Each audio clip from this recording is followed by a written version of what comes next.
And if you have done that, then now you are done with the customer part. You defined your customers and you understood what are really important and how you can measure them together. Now you are on define the process phase. And here you want to define then the process. What kind of process are we using to deliver this product to the customer or process to the customers? So we want to understand the current processes so that we know whether these processes are fulfilling its purpose or it's not. So that we have to understand. For that purpose, we need to define the process.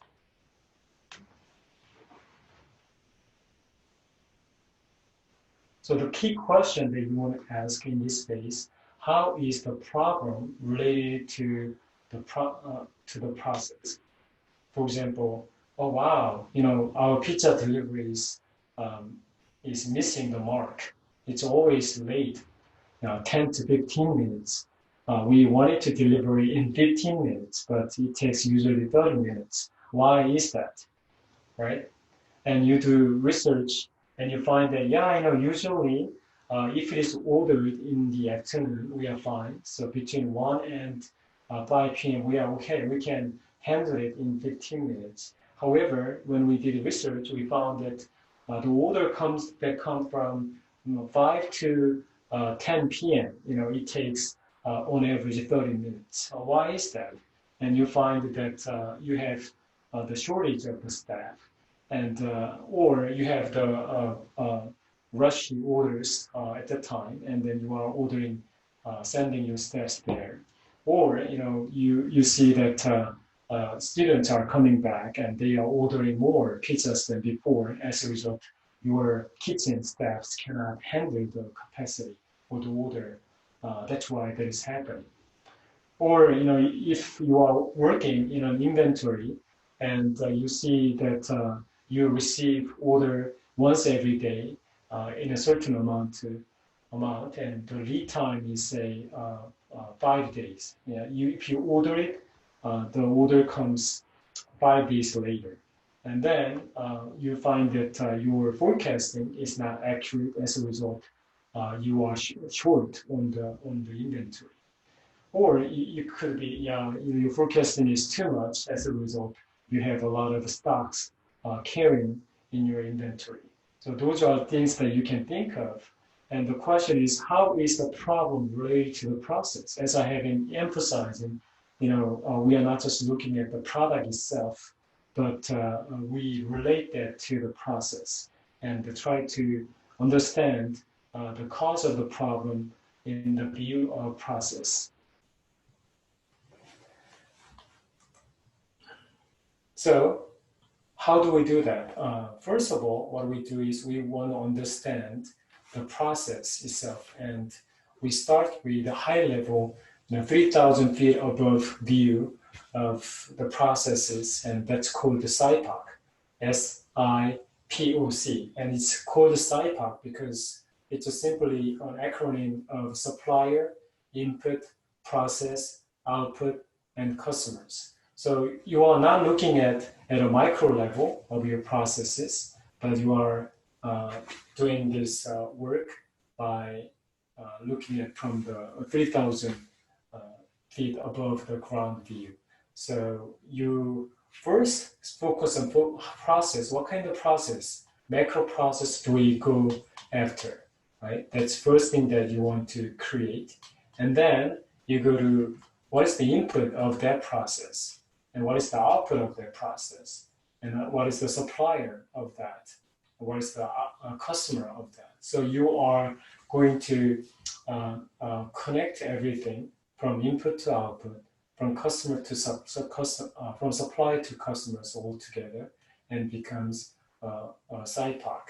And here we have a process where you customer arrives or calls, and then the business take order from the customer, and then it delivers that to kitchen, and then the person preps and makes and cooks the order, and then package them and deliver the order to the customer. So this is typical process of receiving order from the customer in a restaurant or fast food restaurant or pizza places.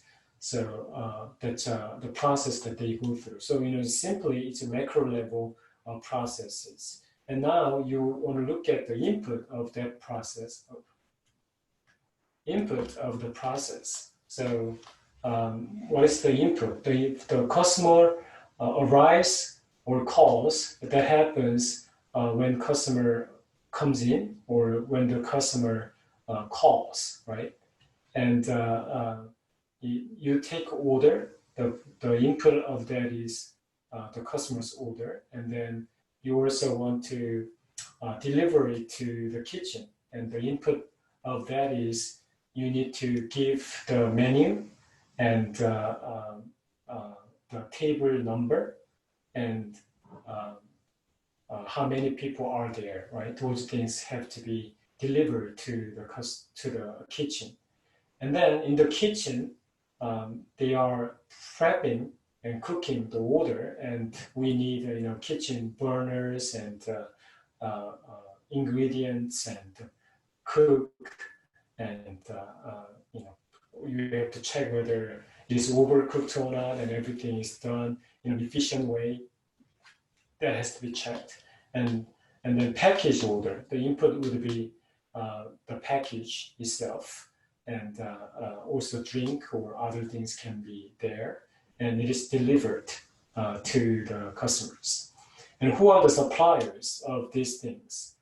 For example, when you are taking the order, the supplier would be the staff member or the clerk or the server or hostess.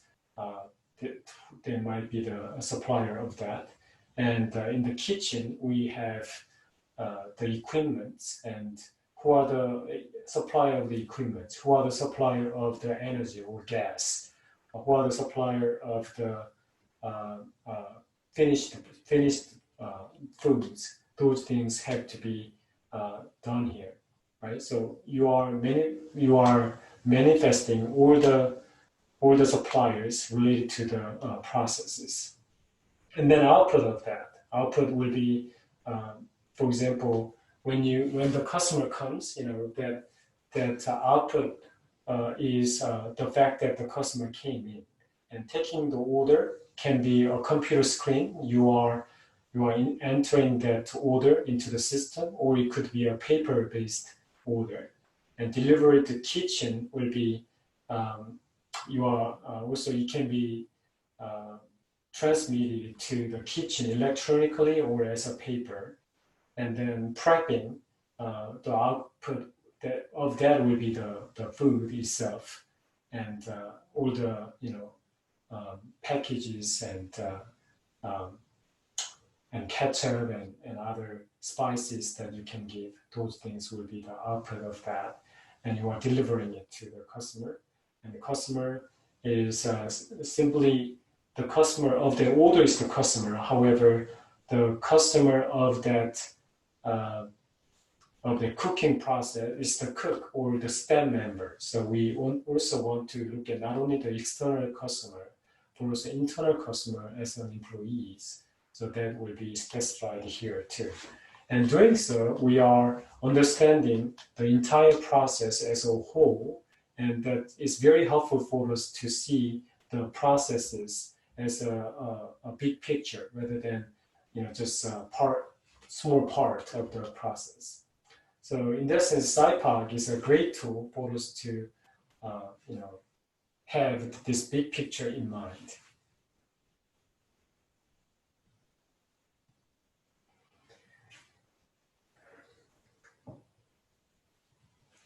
Okay, so I would like to make a breakout session quickly, and then do the SciPog together. And the only thing that I want to mention here is this. So say this is I. So I means input, S means supplier, and this picture follows this convention of I 1.1. That means 1.1, make the base. That's the first process. And the input of that is I1, right? Input of process 1 is this. And input of process 2 is I2.1. And input of process 3, transfer cups and bowl, and that's input of that is I3.1, right? So that's how we mention. So instead of just listing everything without this numbering, I encourage you to use this, follow this convention of using I1.1, meaning that this belongs to process 1, right? And then supplier 1, SI11, shows that this is related to this first process. Okay, the supplier of input 1 is SI11. Similarly, output will be O11,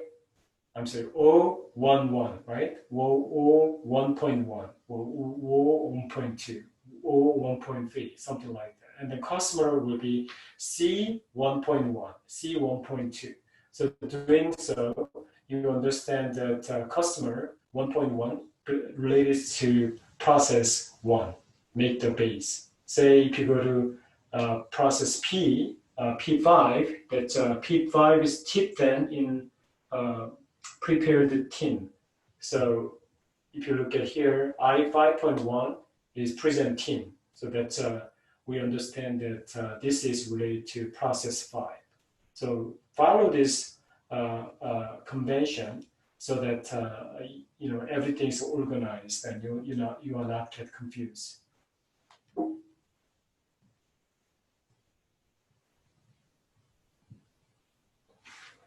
Okay, so now I'm gonna make a breakout session, and I'm gonna create 8 groups, and I want you to do this exercise together, creating SciPoc as a team. Develop a SciPoc for a logistics process in your supply chain. Make sure to understand the big picture of the entire process. For example, say 4 of you got together, and I work at Top. I work at CVS. I work at a construction company driving a truck. And then you can talk about the supply chain and that process you choose. And first draw or number the process, right? So P has to be done. P, SciPoc. P has to be done first, and then talk about input of process 1, input of process 2, and then supply of input 1, supply of input 2, and so on. And then output of process 1, output of process 2, and customer of customer of outcome 1, customer of output 2. So you start with P, and then I as you go backward and then go forward, OC. That's how you are going to work together here. So I'm going to give you about 10 minutes for you to do so.